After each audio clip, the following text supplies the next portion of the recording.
IPL ಬಗೆಗಿನ interesting ಸುದ್ದಿಗಳನ್ನು ಈ ವಿಡಿಯೋದಲ್ಲಿ ಹೇಳ್ತೇನೆ. ನಾನು ಶಾಂತ. ನೀವು ಸುದ್ದಿಯಾನದ ಸಬ್ಸ್ಕ್ರೈಬರ್ ಆಗೋದಕ್ಕೆ ಮರಿಬೇಡಿ.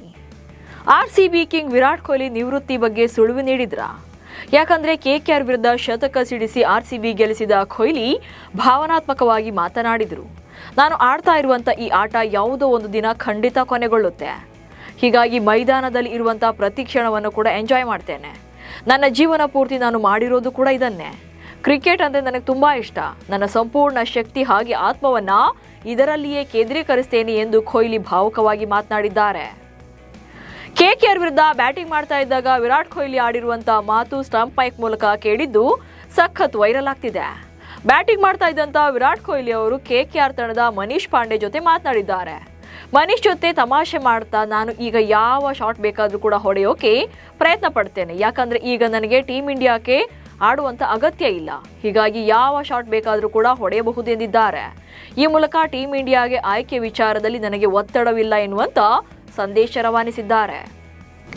ಮುಂಬೈ ಇಂಡಿಯನ್ಸ್ ಐಪಿಎಲ್ನ ಈ ಆವೃತ್ತಿಯಲ್ಲಿ ಏನ್ ಸಾಧನೆ ಮಾಡಿದ್ಯೋ ಬಿಟ್ಟಿದ್ಯೋ, ಆದ್ರೆ ಒಂದೇ ಆವೃತ್ತಿಯಲ್ಲಿ 3 ನಾಯಕರನ್ನ ಬದಲಿಸಿದ ಏಕೈಕ ತಂಡ ಎಂಬ ದಾಖಲೆ ಮಾಡಿಕೊಂಡಿದೆ.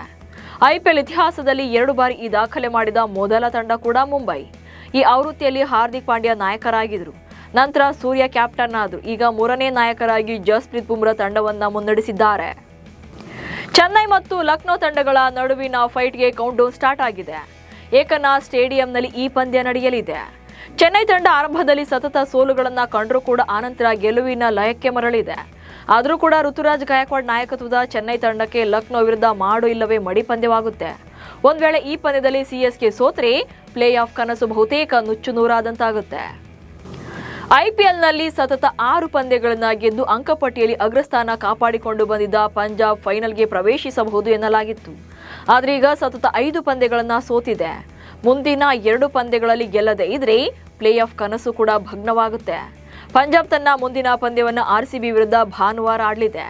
ಒಂದ್ ವೇಳೆ ಆರ್ಸಿಬಿ ವಿರುದ್ಧ ಸೋತ್ರೆ ಪಂಜಾಬ್ ಪ್ಲೇ ಆಫ್ ಕನಸು ಕೂಡ ಮುಗಿದಂತೆಯೇ ಲೆಕ್ಕ. ಲಕ್ನೋ ವಿರುದ್ಧದ ನಿರ್ಣಾಯಕ ಪಂದ್ಯಕ್ಕೂ ಮುನ್ನ ಚೆನ್ನೈ ಸೂಪರ್ ಕಿಂಗ್ಸ್ ತಂಡಕ್ಕೆ ಆಘಾತ ಎದುರಾಗಿದೆ. ಅದ್ಭುತವಾಗಿ ಆಡ್ತಾ ಇರುವಂತಹ ಜೇಮಿ ಓವರ್ಟನ್ ಗಾಯದ ಕಾರಣದಿಂದಾಗಿ ಇಂಗ್ಲೆಂಡ್ಗೆ ವಾಪಸ್ ಆಗಿದ್ದಾರೆ. ಕೆಳ ಕ್ರಮಾಂಕದಲ್ಲಿ ಅತ್ಯುತ್ತಮ ಬ್ಯಾಟಿಂಗ್ ಜೊತೆಗೆ ವಿಕೆಟ್ಗಳನ್ನ ಪಡೆಯುವ ಮೂಲಕ ಓವರ್ಟನ್ ಸಿಎಸ್ಕೆ ತಂಡದ ಬೆಸ್ಟ್ ಆಲ್ರೌಂಡರ್ ಆಗಿದ್ರು. ಇನ್ನು ಜೇಮಿ ಓವರ್ಟನ್ ಗಾಯಗೊಂಡು ಹೊರಬಿದ್ದ ಬಳಿಕ ಚೆನ್ನೈ ಸೂಪರ್ ಕಿಂಗ್ಸ್ ದಕ್ಷಿಣ ಆಫ್ರಿಕಾದ ಯುವ ಆಲ್ರೌಂಡರ್ ಆಗಿರುವಂತಹ ಡಯಾನ್ ಫಾರೆಸ್ಟರ್ ಅವರನ್ನ 75 ಲಕ್ಷಕ್ಕೆ ತಂಡಕ್ಕೆ ಸೇರಿಸಿಕೊಂಡಿದೆ. ಇದು ಫಾರೆಸ್ಟ್ ಅವರ ಮೊದಲ ಐಪಿಎಲ್ ಸೀಸನ್ ಆಗಿದ್ದು, ಪಾಕಿಸ್ತಾನ ಸೂಪರ್ ಲೀಗ್ನಲ್ಲಿ ಉತ್ತಮ ಪ್ರದರ್ಶನ ನೀಡಿದ್ರು. 25 ವರ್ಷದ ಡಯಾನ್ ಸಿಎಸ್ಕೆ ಪರ ಲಕ್ನೋ ವಿರುದ್ಧದ ಪಂದ್ಯದಲ್ಲಿ ಕಣಕ್ಕಿಳಿಯುವ ನಿರೀಕ್ಷೆ ಇದೆ. ಮೇ 13ರಂದು ಕೆಕೆಆರ್ ವಿರುದ್ಧ ಬ್ಯಾಟಿಂಗ್ಗೆ ಬಂದ ದೇವದತ್ ಪಡಿಕ್ಕಲ್ಗೆ ಮೈದಾನದಲ್ಲಿ ಚಿನ್ನದ ಸರ ಸಿಕ್ಕಿತ್ತು. ಈ ಚೈನ್ ಬೆಥೆಲ್ ಅವರದ್ದು. ಕೆಕೆಆರ್ ವೇಗಿ ಕಾರ್ತಿಕ್ ತ್ಯಾಗಿ ಎಸೆದ ಬೌನ್ಸರ್ಗೆ ಜೇಕಬ್ ಬೆಥೆಲ್ ಅವರ ಹೆಲ್ಮೆಟ್ಗೆ ಬಡಿದಿತ್ತು. ಆಗ ಬೆಥೆಲ್ ಕುತ್ತಿಗೆಯಲ್ಲಿದ್ದ ಚಿನ್ನದ ಸರ ತುಂಡಾಗಿ ಕೆಳಗೆ ಬಿದ್ದಿತ್ತು. ಔಟ್ ಆದ ಬೇಸರದಲ್ಲಿದ್ದ ಬೆಥೆಲ್ ಚೈನ್ ಅನ್ನ ಗಮನಿಸಿರಲಿಲ್ಲ.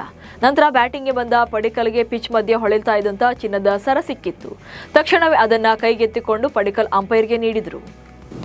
ಐಪಿಎಲ್ ನಂತರ ಶ್ರೀಲಂಕಾದಲ್ಲಿ ನಡೆಯಲಿರುವ ಭಾರತ ಎ, ಶ್ರೀಲಂಕಾ ಎ ಮತ್ತು ಅಫ್ಘಾನಿಸ್ತಾನ ಎ ತಂಡಗಳ ತ್ರಿಕೋನ ಏಕದಿನ ಸರಣಿಗೆ ಬಿಸಿಸಿಐ ತಂಡವನ್ನ ಪ್ರಕಟ ಮಾಡಿದೆ. ತಿಲಕ್ ವರ್ಮಾ ನಾಯಕರಾಗಿದ್ದು ರಿಯಾನ್ ಪರಾಗ್ ಉಪನಾಯಕನಾಗಿದ್ದಾರೆ. ಐಪಿಎಲ್ ಹೀರೋ ವೈಭವ್ ಸೂರ್ಯವಂಶಿ, ಪ್ರಿಯಾಂಶ್ ಆರ್ಯ ಸೇರಿದಂತೆ ಹಲವು ಆಟಗಾರರಿಗೆ ಅವಕಾಶ ಸಿಕ್ಕಿದೆ. ಇನ್ನು ತ್ರಿಕೋನ ಏಕದಿನ ಸರಣಿ ಜೂನ್ 9ರಂದು ಶುರುವಾಗಿ ಜೂನ್ 21ಕ್ಕೆ ಮುಗಿಯುತ್ತೆ.